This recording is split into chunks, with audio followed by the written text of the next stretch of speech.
लद्दाख की सर्द हवाओं में जब रात का तापमान शून्य से नीचे गिर चुका था, 5 दोस्तों का एक ग्रुप बाइक्स पर निकला था लेह से पंगोंग की ओर।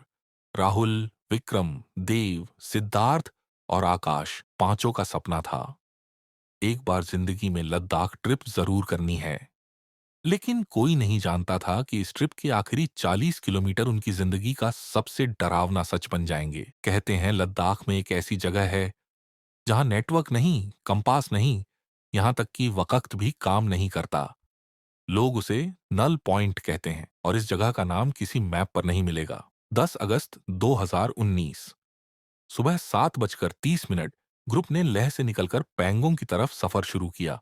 पहले कुछ घंटे सब ठीक थे, पहाड़, नीला आसमान और ठंडी हवा। राहुल गोप्रो में हर पल रिकॉर्ड कर रहा था और विक्रम राइड करते हुए हंसते हुए बोला, भाई नेटवर्क गया तो क्या हुआ, हमारे पास सिगरेट है ना। लेकिन जैसे ही उन्होंने खालदुंगला पास पार किया, सब कुछ बदलने लगा। वहां के लोकल्स ने पहले ही चेतावनी दी थी, अगर रास्ते में काली चट्टान दिखे तो आगे मत जाना, वो जगह ठीक नहीं है। पर किसने सुना, एडवेंचर का नशा डर से ज्यादा तेज होता है। दोपहर के करीब 2 बजे आकाश ने अचानक बाइक रोक दी। भाई, जीपीएस बंद हो गया है।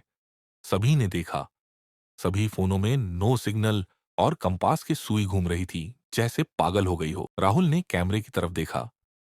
गैज, यह है वो जगह जहां कुछ भी काम नहीं करता, शायद यही है न्यूल पॉइंट। हवा अचानक ठंडी हो गई। चारों तरफ अजीब सन्नाटा था। कोई परिंदा नहीं, कोई गाड़ी नहीं, सिर्फ एक सूखी सड़क जिसके दोनों ओर काले पत्थर फैले थे जैसे जल चुके हों। राहुल ने गोप्रो ऑन रखा था। बाद में जब ये फुटेज जांच में मिला, उसमें साफ सुना जा सकता था एक धीमी सी हम जैसी आवाज, जैसे कोई पुरानी रेडियो फ्रीक्वेंसी पकड़ रही हो। देव ने पीछे मुड़कर कहा, भाई ये हवा है या कोई बोल रहा है। कोई जवाब नहीं, बस बाइक के इंजन की आवाज, और वो भी कुछ सेकंड बाद बंद हो गई। विक्रम ने घड़ी देखी, 2:16 दोपहर। उन्होंने वहां सिर्फ 10 मिनट रुका था, पर जब दोबारा घड़ी देखी, 6:45 शाम। सूरज पहाड़ के पीछे डूब चुका था। हमने तो रुककर कुछ किया भी नहीं। 4 घंटे ऐसे कैसे निकल गए, किसी को समझ नहीं आया कि क्या हुआ। उन्होंने वहीं तंबू लगाने का फैसला किया।